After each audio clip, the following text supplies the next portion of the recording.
In this installment of how to optimize ThinkOrSwim, we're going to discuss real-time data and refresh rates.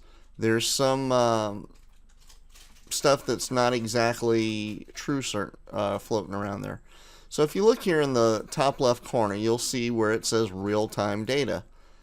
And then if you go down through the list after clicking on this bottom right arrow, it'll show whether you have real-time data or delayed data on each different portion, like whether the stocks, the equities, the options, Forex, and futures. Now, whether or not you are on paper trading or the live platform, either way, you could have real-time or delayed data. Just because you're on the live trading platform does not guarantee you have real-time data. So you need to check here and make sure that it is set to real-time. And if it's real-time, it will be green. If it's delayed, it will be yellow or orange. Okay, next up is going to be your refresh rate. To do that, you're going to access the settings wheel, come down to application settings, and you're going to come over to system. Now, a lot of people think that the quote speed, and they're quite often told that selecting real-time data with no delay is going to be your fastest option. Now, that is true in the sense that that tells the computer you would like your chart information updated as fast as possible with no delay between the refresh. As soon as it gets one refresh, it wants another refresh. Now, that logic makes sense as long as you are only looking at one chart. Once you start looking at more tickers, more charts, you're taxing the system. So what happens is, after you start running many multiple charts, and you have your scanners and whatnot set, well, it's not going to show me, but your scanners are set to look up all of the data on all of these other tickers, you're asking a lot more of the system. So what happens, you have too much data to refresh as often as you would like it to, and therefore the system starts to lag out.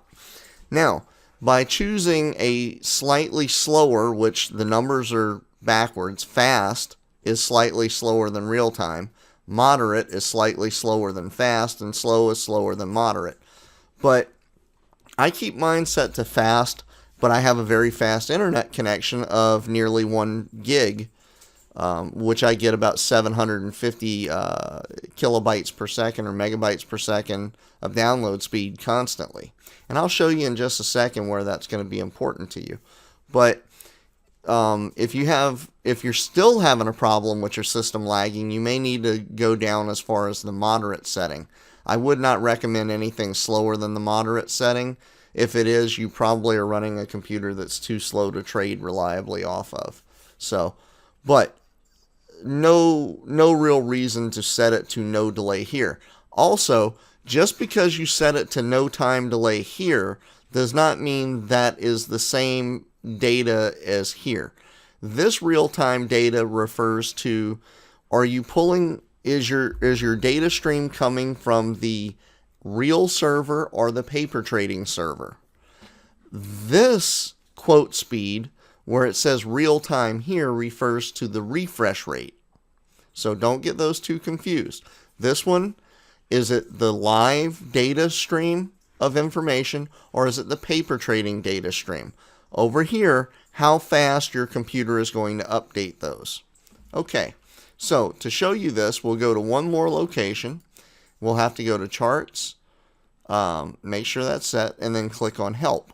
Most people have never seen this screen. And these red spikes are the amount of data that's being pulled. I'm going to pause the video so I can come in here and show you something real quick.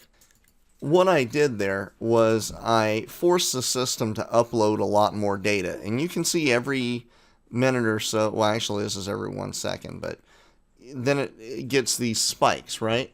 So I'm going to force the system to upload even more data. And you'll see the spikes correlating to Sorry, I'm going to need this to help me out.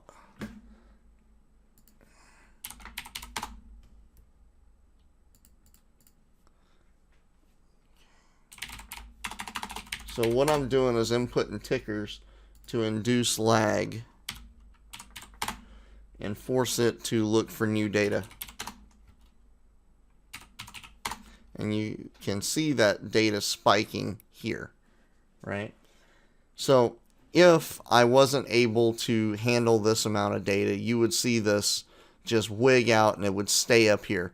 As long as you're getting a quick spike and then it drops back down to relatively low data transfer, you're okay.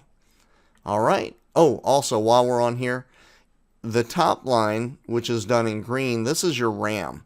So the way you'll know you're running out of RAM is if you start getting spikes like this that come from the top down in green, that'll show you that you're running out of memory. And here you can see where I'm running.